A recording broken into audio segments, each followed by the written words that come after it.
والله الناس سبحان الله إلا بقينا على هذا الجهل عباد الله، والله الأمة يعني ستتعذب، وحنا تعذبنا مع هذا الجهل هذا. هذه البروتينات لا تكون إلا في المواد المصنعة.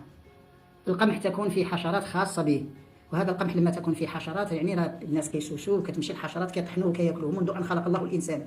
ما تخلطوش، الله يرحم لكم الوالدين، ما تخلطوش شعبان مع رمضان. هناك حشرات القمح هذه كانت من قبل، حشرات القمح لا تطحن مع القمح. وهناك حشرات الفواكه، راه ملي تكون دوده في التمر راه كنزولوها ولا كنرميو التمر، ملي كتكون دوده في التفاحه راه كنرميو التفاحه.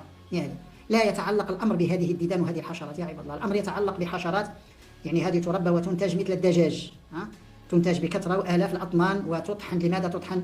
لان في الاول ستطحن، ولكن في نفس الوقت بعد العينات تكون كذلك حشرات روستد، حشرات مشويه وجميله وكذا ويزينونها وتكون معلبه. ورايتم الناس ياكلون حشرات.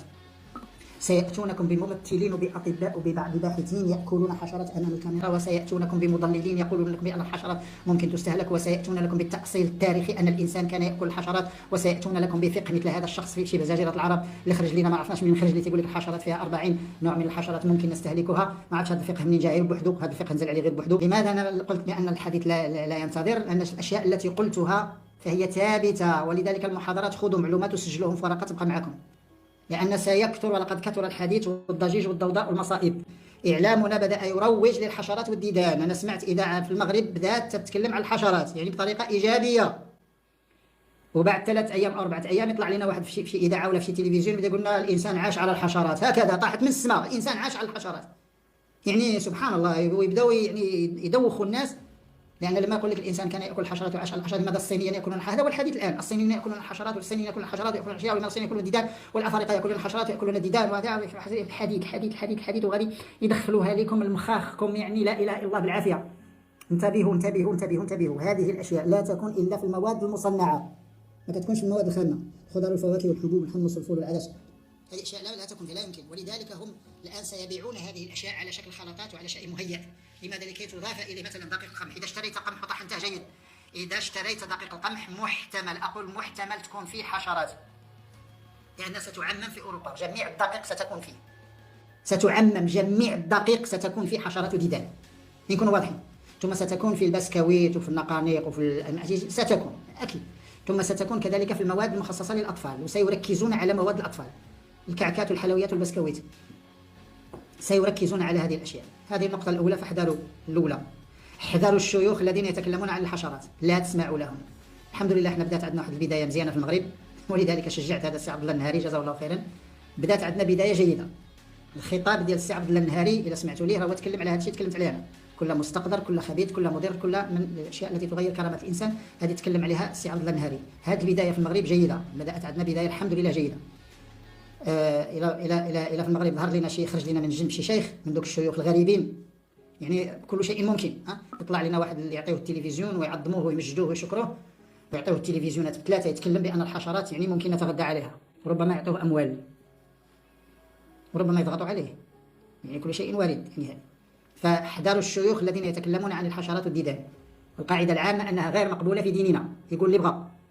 ثانيا، احذروا الإعلام، احذروا الإعلام، لأن كل المشاريع الخبيثة إلى حد الآن هي الإعلام هو الذي يمررها للناس، لأن الإعلام يوميا وأنتم تسمعون الإعلام، عندك الإذاعة في السيارة، وعندك في المكتب، وعندك في الجوال، وعندك في المنزل، وعندك التلفزيون، وعندك حيثما وليت وجهك تجد الإعلام. احذروا الإعلام، واحذروا القنوات حتى الخاصة، القنوات الخاصة المشبوهة، لأن عندنا واحد الموقع إعلامي في المغرب يعني أصبح هو الموقع الرسمي، الأخبار كلها تأتي منه. واحد الموقع عندنا في المغرب راه مشري ديال واحد، ولكن الاخبار كلها كتجي منه، الاخبار الرسميه قبل ما توصل الاذاعه كدوز لهذا الموقع، ما عرفناش ديال من، علي حنا عارفينه ديال من، وعنده تمويل خارجي، تمويل اجنبي. لما يكون تمويل اجنبي المغاربه يفهموا، راه بدا كيلمح، راه واحد الوقيته غادي يخرج لك بشخص ياكل الديدان. يا عباد الله ما غاديش يعطيكم الديدان تاكلوهم، الديدان ستكون في المواد الغذائيه، ستكون في المواد الغذائيه، ستجفف وتطحن لكي لا ترونها، ثم تدمج في المواد الغذائيه. اخواننا في الخارج، اخواننا الجاليه، جميع المواد المعلبه اذا ممكن يعني ان تتفادوها يكون احسن. لا تبقوا تسولوا هذه فيها، هذه ما فيها، هذه تما فيها، غادي يكون المشكل. بعد على الاقل جاء شيء سيمنع عنكم هذه المواد، لانها هي التي تسبب الامراض. لما تكلمنا منذ 40 سنه وحنا كنتكلموا على المواد المصنعه فيها مضادات غذائيه، لا احد سمع حديثنا، وانها فيها حرام لا احد سمع. الان الناس غادي على الاقل هذه الحشرات والديدان غادي تخلي الناس يبعدوا من هذه المواد المصنعه. فيها مواد خطيره، فيها مضادات غذائيه خطيره، وفيها مركبات كيماويه خطيره، وفيها حرام، فيها منتوجات الدم والخنزير والميتة والمصائب. ومع ذلك لا يريد الناس أن يفهموا الخطاب ولا يريد الناس أن يفهموا الحديث. أنا قلت 70,000 مرة لا يمكن أن تكون حلويات الأطفال والشوكولاتة والآيس كريم حلال. لا يريد الناس أن يصدقوا، حتى يقولها شي شيخ عنده لحية عارضة وعنده هذا لقد قال الشيخ. هذا الشيخ لا يفهم شيئا، هو نفسه يأكل حرام. قلنا لا يمكن الصانع أن يصنع لك شوكولاتة أو حلوى أو كعكة بدون حرام. لا يمكن يا عباد الله، الصناعة لا يمكن. النساء لا تقدر تشتري شوكولاتة، سمعت حرام ومع ذلك تأكلش لأنه إدمان مثل الذي يدخن. وهذه هي مصيبتنا. يعني لو كان الناس تأطروا، لو كان تأطير صائب وكان الناس يعني متحصنين، لما قلنا لهم أن هذه الأشياء فيها حرام كانوا يمنعونها، ما كانوا يسقطون الآن في هذه المصيبة. لو كانوا منعوا المواد الصناعية من قبل ما كانوا يوصلوا هذه المصيبة هذه، ما كانوا يوصلوا. النقانق، ليس هناك نقانق في العالم حلال، لا توجد. لا توجد حتى في باكستان بلد مسلم، لا توجد نقانق حلال، لا توجد.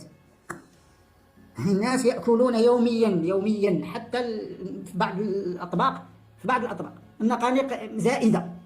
تصوروا شخص تمشي للمطعم يجيب لك سلطة، تطلب سلطة يجيب لك سلطة فيها نقانق، فيها قطع نقانق، هذه كاشير. أنت طلبتي سلطة يجب أن يكون خضر طازجة معها زيت زيتون ومعها خل، لا هو يأتيك برز مسلوق ومعه بيض ومعه سمك ومعه طون، هذا معه سمك طونة ومعه نقانق، معه كاشير، قطع كاشير في السلطة. يعني مؤخرا يعني أنا كنت طلبت سلطة، أنا طلبت سلطة وعدت السيد جاب لي هذه صحن فيه قلت له هذا ماشي سلطة، هذه كارثة، هذه بغيت تقتلني، كارثة هذه. هذا الشخص ما فهم والو، لا يعني بالنسبة لي هو قدم لي طبق يعني يفتخر به، يعني صلاة فاريي كيسموها بالفرنسية. يعني احذروا هذه الاشياء، الله يجزاكم خير. طبخوا في منازلكم، راه الوقت صعاب يا عباد الله. صحته جيده هو واطفاله، هو وعياله يبقوا جيدين. يعني خليكم من هذه المسائل، يكونوا فيها حشرات ولا ديدان ولا يكونوا فيها حتى البرغوث. احذروا الشيوخ لان دخلوا على الخط. والاعلام طبعا حذرناكم الاعلام، واحذروا كذلك المدارس الابتدائيه والاعداديه والثانويه، لان عبر التعليم كذلك سياتون اشخاص الى الاقسام يعطيون الاطفال الحشره، ليس الحشرات هكذا لكن مواد فيها حشرات. واحذروا، هذه اللي قلت لكم المعلومه لا تنتظر، المعلومه لا تنتظر. لماذا؟ لان غادي يكونوا يعني تذوق، غادي نجيبوا عينات وغادي نمشيو الاماكن يتذوق فيها الناس. غادي تلقاو واحد السيده عندها واحد يعني هذه طاوله وعندها المنتوجات وتطلب من الناس يتذوقوا، ستطلب من الناس ان يتذوقوا. احذروا احذروا احذروا. وسيدخلون الاقسام الابتدائيه يطلبون من الاطفال يتذوقوا، وربما يأخذوا أطفال نموذجيين طبعا لا يصلون ولا يصومون وآبائهم علمانيين، سيأخذون أطفال يشاركون في المشروع وربما يغرونهم بالمال، سيأخذون أطفال ويدخلون بهم الحشرات للأقسام وللمدارس، لأن الطفل لما يرى طفل يأكل، وهذا الأطفال غادي يكونوا 3 4 الأطفال في كل قسم، كل 4 ولا 5 الأطفال في المدرسة كلها، غادي يبداو يجيبوا، سيأتون بهذه المنتوجات ويبداو يأكلوا أمام الأطفال. احذروا جيدا احذروا جيدا، انتبهوا انتبهوا انتبهوا انتبهوا. هذا الأطفال يعني سيأتون بهذه العينات وهذه المواد، سيأتون بها وسيأكلون أمام الأطفال، وربما يعطون الأطفال يتذوقوا، ثم يتفشى هذه المصائب تتفشى في المجتمع لهذه. ثم طبعا يعني التيار، أنا قلت لكم هذه الأشياء لأن العلمانيون لا يمكن أن لا يكونوا مع أصحاب الشذوذ الجنسي. العلمانيون اليساري الشيعي لا يمكن أن لا يكونوا مع المثليين، سيكونون معهم، بما في ذلك الجمعيات الحقوقية ستكون مع المثليين. فهموا ولا ما تفهموش، اقتنعوا ولا ما تقتنعوش شغلكم. أنا أقول لكم الأمور كيف تتم. لماذا؟ لأن لا يمكن أن لا يكونون معهم. لماذا؟ لأن تخريب القيم والأخلاق هي تخريب الدين، وسيكونون مع الذين يخربون الدين، يعني ماتيماتيك، رياضيات. الآن هذه الحشرات كذلك نفس الشيء. التيار العلماني الآن سيروج للحشرات والديدان، وهو يعلم أنها خبيثة وهو ربما لا يأكلها لكن سيروج لها. احذروا جيدا احذروا جيدا. هناك علماني شيوعي يساري سيروجون للحشرات والديدان رغم أنهم لا يستهلكونها، مع ذلك سيروجون لها وسيحدثون بلبلة وفتنة في المجتمعات. المسلمون الذين يلتزمون بإسلامهم ويصلون ويصومون ويتقون الله ويحاولون ما أمكن أن يكونوا مسلمين، نحن نحاول أن نكون مسلمين كما أراد الله، نحاول فقط. أما الأمر صعب، ليس الإنسان يصلي يقول لك أنا دخلت الجنة، والله يا سيدي بعيد منها كل البعد. ليس الجنة دخل لها هكذا، ربما عمل بسيط يدخلك الجنة، ربما حياتك كلها ما تدوزكش حتى من قدام الجنة، حسب إخلاصك وقلبك يعني. فهذه الأشياء هذه لماذا قلت انتبهوا؟ لأنها ستكون في مجتمعاتنا، هناك ضغط. والنقطة الأخيرة اللي أختم بها، يعني لماذا قلت لا ينتظر؟ من أجل هذا التذوق. سيأتون بعينات يعني منتوجات متعددة كثيرة وليس يعني، وسيطلبون من الناس بأن يتذوقوا، وكيبقوا يضحكوا ويحرجوهم، يبقى يضحك معك ويحرجك أمام الناس ويقول لك عيدوق، سيحرجونكم وسيحرجون الأطفال، وربما يحرجك في التلفزيون أمام الكاميرا يقول لك ممكن تذوق. يعني سيحرجونك في مواقف ربما تكون أمام الرئيس المباشر، ويعني كي تجامله تتذوق، وربما يعني يكون الوزير هو الذي يتذوق مع الناس. سيكون سيحرجونكم. سيكون يعني تجمعات أو يعني موقف يكون فيه يعني رئيسك المباشر، يكون فيه شخص لا تقدر أن تخالفه أو تعصاه، ثم ستأكل حشرات تلك. قد تقول نعمل له خاطر، لا لا لا لا لا لا. يعني فإن شاء الله كما نقولوا بالدارجة عندنا في المغرب، زيروا معنا شويه، لان الامور ليس كما تظنون. انظروا هذا الفساد، انظروا هذا العالم كيف الان اصبح، يعني العالم كله الان اصبح لا اله الا الله. ارتفاع الاثمان، الامراض، الفقر، الانتحارات، السكتة القلبية، المشادات، المشاحنات، السب، الشتم. يعني انظروا هذا الزمان يعني كيف اصبح. يعني الهرج بدا يكثر، مازال الهرج، مازال زمان الهرج، ولكن بدا، هذه بداية الهرج. لأن الهرج هو فساد كثير يعم. ها هو بدأ بهذه المثلية، هما تابعين فساد الأكل فساد الأخلاق وفساد ماذا بقي لنا؟ ماذا؟ أخلاقنا يفسدوها لنا، وأكلنا يفسدوا لنا أكلنا وتفسد صحتنا، فماذا بقي؟ والله ماذا بقي؟ المعنوية سيفسدونها بالأخلاق، تحتاج الأخلاق. الجسد سيفسدونه بالأغذية، وكذلك الأدوية واللقاحات والمصائب هذه كلها. فماذا بقي للإنسان؟ لا شيء. يعني عندنا شقين، شق روحي وشق مادي. فانتبهوا لهذه الأشياء للمروجين والذين يتكلمون لها. أنا قلت لكم سيكثر الحديث، لكن يجب أن يتم تصفية الحديث. صفيوا هذا الحديث كل